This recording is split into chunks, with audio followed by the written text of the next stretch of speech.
آداب۔ شخصیت سیریز میں آج ہم بات کریں گے اردو کے پہلے صاحب دیوان شاعر قلی قطب شاہ کے بارے میں، جن کا اصل نام محمد قلی قطب شاہ تھا۔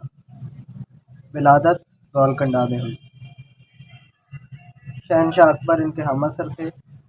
کلیات میں قلی قطب شاہ نے مختلف تخلص استعمال کیے، مگر زیادہ تر قطب شاہ اور معنی استعمال کیے۔ ایک ضخیم دیوان ان کی یادگار ہے۔ قلی قطب شاہ اردو زبان کے پہلے صاحب دیوان شاعر ہیں۔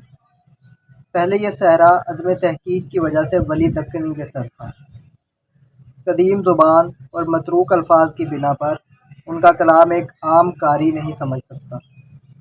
قلی قطب شاہ نے محبوب کے لیے تانیث کا صیغہ استعمال کیا۔ انہیں عمارتوں کی تعمیر کا بہت شوق تھا۔ مشہور ہے کہ قطب شاہ نے اپنی ایک محبوبہ بھاگمتی سے شادی کر لی اور اسے حیدر محل کا خطاب دیا۔ بھاگمتی نگر نامی شہر کا نام بدل کر اپنی محبوبہ کے خطاب کی مناسبت سے حیدرآباد رکھ دیا۔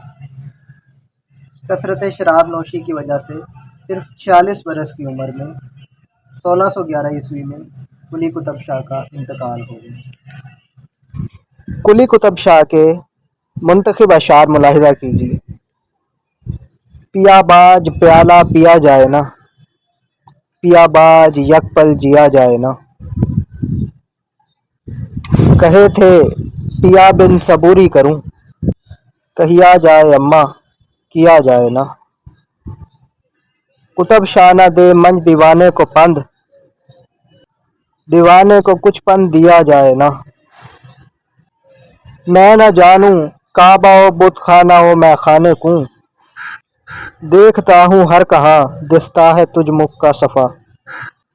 تجھ بن پیارے نیند ٹک نینا میں منج آتی نہیں، رہنی اندھاری ہے کٹھن تجھ بن کٹی جاتی نہیں۔